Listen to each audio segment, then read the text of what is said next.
Dan, what did you make of Russ's debut? Yeah, we got to give Russ some flowers here. I do think he played well after that kind of slow starting first quarter, naturally be, the time away from the game. I think the thing that stood out was George Pickens made plays one-on-one. That's the real difference in the performance of the offense, specifically to the quarterback. But I do think it is important to point out that on those plays that Pickens made one-on-one, the difference in Russell's throws and Justin's throws are the air. Russ puts the ball up in the air and allows those guys to kind of track that football really well and try to go make a play on it.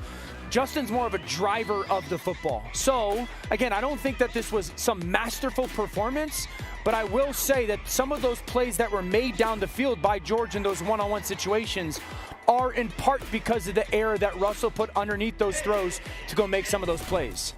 You know how with certain receivers, they'll say a 50-50 ball is more like an 80-20 ball?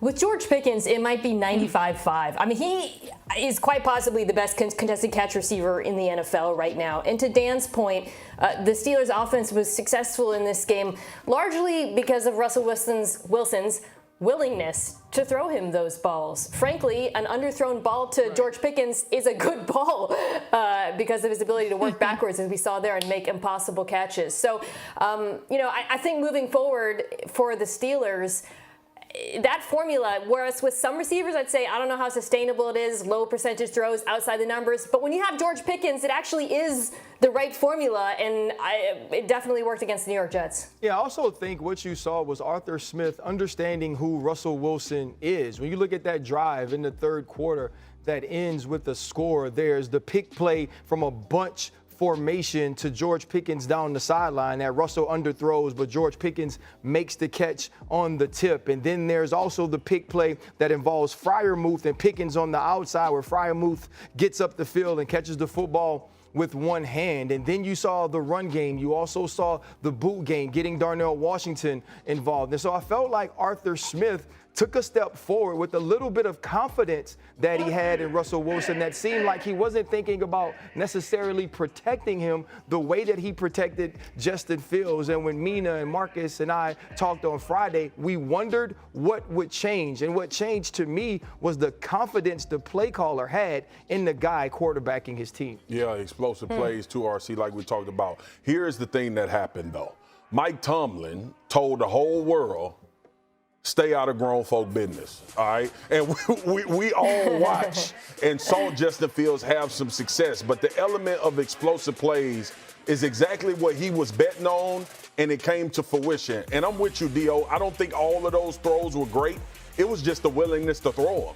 And your point, RC and MK, the play calling of Arthur Smith, the confidence that he had to know that I'm going to push the ball down the field regardless. So out of all of the things that we enjoyed about seeing Justin Fields play, I still felt, even though I thought he should have continued to be the starter, I still felt like there was a lot left to be desired with that passing game, especially the explosive play area, and it came to fruition against the Jets. Yeah, so there's a little bit, okay. One, I thought the Jets not having Sauce, specifically in man coverage, shadow George Pickens multiple times was ridiculous. The second touchdown pass, he's covering a tight end. So that's something that the Jets got to handle.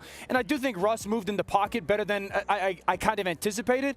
But I think the best way to sum up the difference in the quarterback play and the impact on the offense was last night Russell was comfortable and willing to throw to people who were covered and giving them the chance to go make a play. Yeah. Justin doesn't necessarily have that in his bag right now. I don't think that's necessarily a bad thing, but it is something for him as a young player that continues to grow, watching as long as I can put air on those balls. That's the big difference, the air on the football, and allow those guys to make some of those plays. I mean, can I get to where Russell got to that performance-wise? It's hard to have that in your bag when you know if you don't play great or you turn it over, they're going to make you pack your bags and go to the sideline. So, as you guys see, you definitely have to give Russell Wilson his flowers because he did a fantastic job during this game.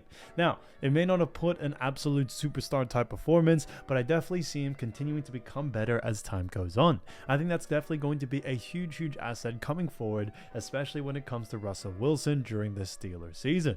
He can definitely be a very, reliable QB in these situations, and I do believe he will only get better as time goes on. But let's get into the next story. So guys, don't forget, if you want to make football bets, don't forget to check out BetUS. It's one of my personal favorite platforms, and it's one of the fastest payouts in the industry. Now, they do have 150% bonus on your first deposit, and then 125% bonus on your next 2 deposits up to $2,000 with code YouTube150. So definitely go check out BetUS, one of my favorites to use, especially during this football season, and we got ourselves some pretty great games coming into this next week. So definitely go check out BetUS. Like I mentioned, 150% bonus on your first deposit and 125% bonus on your next 2 deposits up to $2,000 with code YouTube150. The second story is that Russell Wilson's victorious in debut with Pittsburgh Steelers. As the offense trudged off the field following its third consecutive 3-and-out early in the second quarter Sunday night, loud boos reigned as down from a listless Acrisure Stadium crowd. And if there was any doubt about the primary target of the vocal frustration, the chants for Justin Fields made it abundantly clear that Russell Wilson's subpar play and inaccuracy was at the heart of the crowd's discontent. 2 hours and 31 unanswered points later, the crowd sang along to Biz Markie and Mac Miller as Wilson's quarterback the Pittsburgh Steelers to a 37-15 win against the New York Jets in primetime, setting a franchise record for passing yards and points scored in a debut along the way.